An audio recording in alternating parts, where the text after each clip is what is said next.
আজ আলো অমৃতে যে বিষয় নিয়ে আলোচনা করব তা হলো স্বপ্ন বিজ্ঞান। স্বপ্ন মাত্রই যে মিথ্যা তাহা নহে। পক্ষ, সময়, প্রহর, স্বপ্নদিষ্ট বিষয়, শয়নকালীর অবস্থা প্রভৃতি স্বপ্নবিজ্ঞান সম্মত হইলে সে স্বপ্ন সফল হইয়া থাকে। তাহা হইলেও একটির সঙ্গে আরেকটির যোগাযোগ থাকা চাই। পরস্পর যোগ থাকিলে সে স্বপ্ন নিশ্চয়ই সত্য হইবে। কোন পক্ষে, কোন সময়ে, কিরূপ অবস্থায় স্বপ্ন দেখিলে কিরূপ ফললাভ হয়, তাহাই আজ আলোচ্য বিষয়। শুক্লপক্ষে, শুক্লপক্ষের প্রতিপদের স্বপ্ন দেখিলে বিলম্বে ফলদয় হয়, অর্থাৎ দেরিতে ফল লাভ হয়। আর শুক্লপক্ষের চতুর্থী, পঞ্চমী, ষষ্ঠী, সপ্তমী, অষ্টমী, নবমী ও দশমীতে স্বপ্ন দেখিলে সত্য হয়। শুক্লপক্ষের একাদশী ও দ্বাদশীর স্বপ্ন বিলম্বে ফললাভ হয়। ত্রয়োদশী ও চতুর্দশীর স্বপ্ন মিথ্যা হইয়া থাকে। পূর্ণিমার স্বপ্ন সম্পূর্ণ সফল হয়। এবার আসি কৃষ্ণপক্ষে। কৃষ্ণপক্ষের প্রতিপদের স্বপ্ন নিষ্ফল হয়। দ্বিতীয়ার স্বপ্ন বিলম্বে ফললাভ হয়। কৃষ্ণপক্ষের তৃতীয়া, চতুর্থী, দ্বাদশী ও চতুর্দশীতে স্বপ্ন দেখিলে সত্য হয়।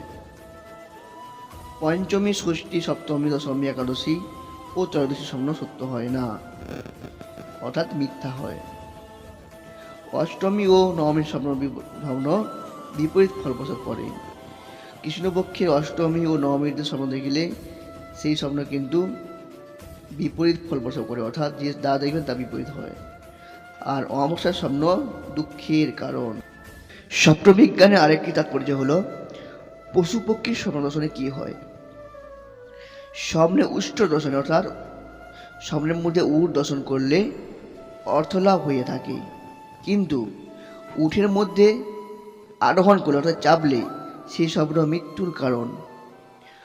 কবুতরের স্বপ্ন দেখিলে লক্ষ্মীদেবীর কৃপা লাভ হয়। কুকুর ও কুক্কুট এবং বরাহের স্বপ্ন দেখিলে সুকন্যা লাভ হয়। খরগোশ দর্শনে লোকের অপ্রিয় ভাজন হইতে হয়। গরুর স্বপ্ন দেখিলে কৃষ্ণবর্ণ পুত্র বা সামান্য অর্থ লাভ হয়। ঘোড়ার স্বপ্ন দেখিলে উচ্চপদ বা অর্থাৎ অর্থলাভ অথবা কুটুম্বে বৃদ্ধি পায়। বিড়ালের স্বপ্ন দেখিলে নিজের বাড়িতে চুরি হওয়ার সম্ভাবনা থাকে, তাছাড়া বিপদের মধ্যে পড়তে পারেন। বিছার স্বপ্ন দেখিলে বা বিছার দংশনে কি হয় না, অর্থ এবং যশ লাভ হয়। বিষের স্বপ্ন দেখিলে কুটুম্ব বৃদ্ধি হয়। মৎস্যের স্বপ্ন দেখিলে উত্তম স্ত্রী লাভ হয়।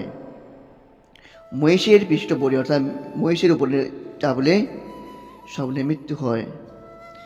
যে সকল স্বপ্ন অনিষ্টজনক, কেবলমাত্র সেই সকল স্বপ্নই পুরো নিদ্রায় যাওয়া কর্তব্য।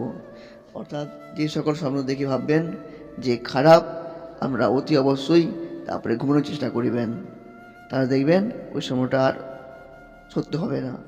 তাছাড়া মঙ্গলজনক স্বপ্ন দেখার পরেও কেউ যদি আবার ঘুমিয়ে পড়েন, তারা কিন্তু সেই স্বপ্নও নিষ্ফল হবে। আজ এই পর্যন্ত, পরবর্তীকালে আবার নতুন ভিডিও আনবো।